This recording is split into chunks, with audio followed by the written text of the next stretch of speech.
ঢাকাসহ সারা দেশের আকাশ থাকবে প্রধানত শুষ্ক। বৃষ্টির সম্ভাবনা খুব একটা নেই। দেশের বেশিরভাগ অঞ্চলে তাপমাত্রায় নেই উল্লেখযোগ্য পরিবর্তন। এলএমই সার্টিফাইড বিশ্বসেরা কপারে তৈরি ওয়ালটন কেবলস, যা আপনার স্থাপনাকে রাখবে সব সময় নিরাপদ। রাজধানী ঢাকায় আগের মতোই হালকা কুয়াশা আর আর্দ্রতার ছোঁয়া। দিনের বেলায় রোদ বৃষ্টি উভয়ের অনুপস্থিতিতে আবহাওয়া থাকবে খানিকটা শুষ্ক। আকাশ থাকতে পারে আংশিক মেঘলা। সারা দেশের চিত্র প্রায় একই। চট্টগ্রাম, সিলেট, বরিশাল, খুলনা কিংবা রাজশাহী কোথাও বড় ধরনের বৃষ্টির দেখা নেই।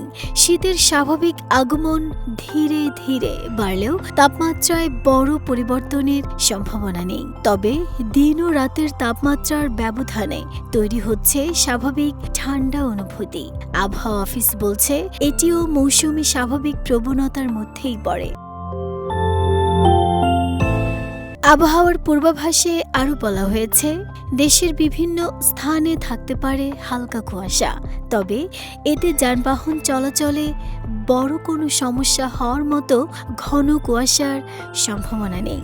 দিনের সর্বোচ্চ তাপমাত্রা থাকতে পারে 28 থেকে 30 ডিগ্রি সেলসিয়াসের মধ্যে, আর রাতের সর্বনিম্ন তাপমাত্রা থাকতে পারে 16 থেকে 20 ডিগ্রি সেলসিয়াস। নাহিদা স্মৃতি, দেশ রূপান্তর।